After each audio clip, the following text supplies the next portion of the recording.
श्रुति का राही को अपनी मुट्ठी में रखने का मास्टर प्लान। पहली चाल होगी ये। नमस्कार दोस्तों, स्वागत है आप सबका आपके अपने चैनल हंग्री स्पिरिट्स में। हंग्री स्पिरिट्स देख रहे सारे दर्शकों का मैं अंजू शर्मा दिल से स्वागत करती हूँ। तो हो गई है श्रुति की एंट्री और सामने आ गया है श्रुति का मास्टर प्लान। क्या करने आई है, क्यों करने आई है, पहला शिकार किसको करेगी, पहली चाल क्या चलेगी, क्योंकि पूरी शतरंज की बाजी इतने सालों में समझ के आई है श्रुति। नहीं तो एकदम से प्यार कैसे जागता। राही को ढूंढना कोई इतना मुश्किल काम भी तो नहीं था। इतने साल पहले अनुपमा ने ढूंढ लिया तो श्रुति को तो ढूंढने की कोई इतनी भागदौड़ करने की जरूरत ही नहीं थी। तो बात करते हैं, क्योंकि ये किसी खास एजेंडे से आई है श्रुति। पहले वही निवेदन, जिन्होंने अभी तक चैनल को सब्सक्राइब नहीं किया है कर लीजिए, साथ में दोस्तों बेल आइकन दबाइएगा ताकि आपको हमारे वीडियोस के नोटिफिकेशन मिलते रहे। अनुज के प्यार में श्रुति ने शादी नहीं की, इतने साल अकेली रही, मगर उसने खबर रखी राही की। मगर ये खबर रखी कब? जब अनुज की न्यूज आई थी तब से राही को ढूंढ रही है। कब से ढूंढ रही है राही को? क्योंकि जब आध्या से ये अलग हुई थी श्रुति, तब तो बड़े ठीक ठाक नोट पे अलग हुई थी और आध्या को श्रुति के कुकर्म पता चल गया था कि श्रुति ने अनुपमा को क्या क्या टॉर्चर नहीं किया, स्पाइस एंड चटनी वाला सब कुछ सामने आ गया था। तो ये आध्या के लिए जो श्रुति का सॉफ्ट कॉर्नर है वो अंडरस्टैंडेबल है कि उसने उसको अपनी बेटी माना, सब समझ में आता है। मगर अनुज मिला अनुपमा को, क्योंकि उसके बाद अलग हुए, सब हुआ, इतना सब कुछ हुआ, श्रुति कहीं नहीं थी। चली गई होगी कहीं ऐसी जगह पे जहां पे कोई खबर नहीं पहुंचती होगी, हो सकता है। चलो, तो यहां से श्रुति निकली, चली गई, कोई खबर नहीं, कुछ नहीं। आध्या अब घर छोड़ के चली गई, फिर से आध्या से राही बन गई, राही से राही कोठारी बन गई। तो मेरा कहने का मतलब यह है कि श्रुति को अगर आध्या से राही तक पहुंचने तक उसको राही को ढूंढना था, तो उसके बाद तो सीधा अहमदाबाद था ना, बा का घर, वहां से वो राही को ढूंढ सकती थी, आराम से मिल जाती राही। शुरुआत तो इंसान वहीं से करता है। चलो, वहां से शुरुआत नहीं की, चलो राही को ढूंढा, उसने अपना डायलॉग बोला कि मैंने तुम्हें कितना तलाश किया, जो भी डायलॉग था कि तू मेरी बेटी है, अब मैं अकेली नहीं रह सकती। ये है मोरल ऑफ द स्टोरी कि अकेली नहीं रह सकती।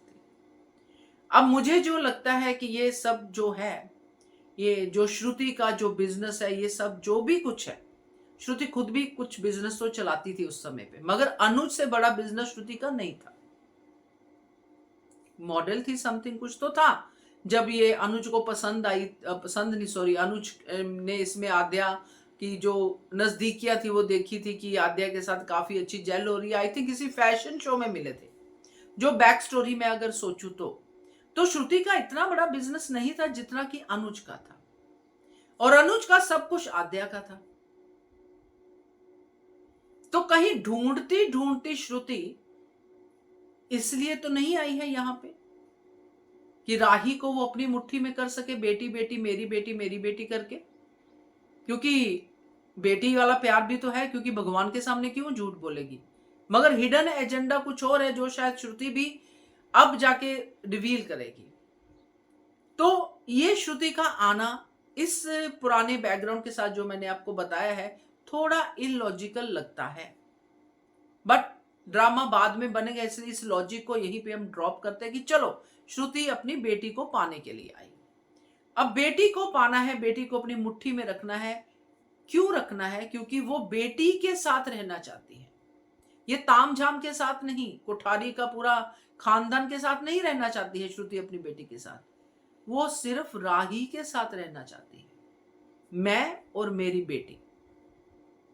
अब मैं और मेरी बेटी के बीच में बहुत सारे लोग हैं, पूरा शाह परिवार है, प्रेम है, कोठारी परिवार है, और खुद अनुपमा है।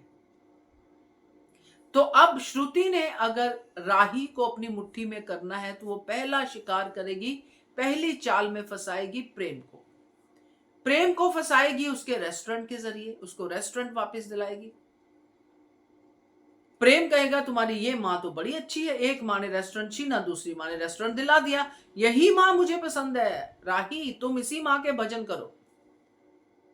ये ऐसे वाली शुरुआत होगी, क्योंकि मुझे लगता है कि राही कहीं ना कहीं अनुपमा को मानती है। अनुपमा के सामने श्रु उसके साथ लिए कुछ नहीं है, मगर जब प्रेम श्रु को पसंद करेगा, प्रेम श्रुति श्रुति करेगा और श्रुति प्रेम के फायदे के लिए हर वो बात करेगी, प्रेम और राही का रिश्ता सुधरेगा श्रुति की वजह से। तो क्यों नहीं राही भी प्रेम के लिए श्रुति के गुण गाएगी और अनुपमा को दूर भगाएगी। तो ये सारी चीजें श्रुति सोच कर आई है कि राही को मुझे अपने बस में कैसे करना है, कैसे मुझे आखिरकार, क्योंकि प्रेम से भी वो तुड़वा सकती है, maybe not, maybe Prem और राही दोनों को सबसे तोड़ के ले जाए। तो ये वाला मास्टर प्लान के साथ श्रुति की एंट्री मुझे लग रही है। बाकी देखते हैं, ये ड्रामा तो बड़ा है क्योंकि इसमें दिग्विजय भी है, तो ड्रामा बड़ा है। तो क्या कहते हो आप, कमेंट कीजिएगा। देखते रहिए channel Hungry Spirits. Thank you so much.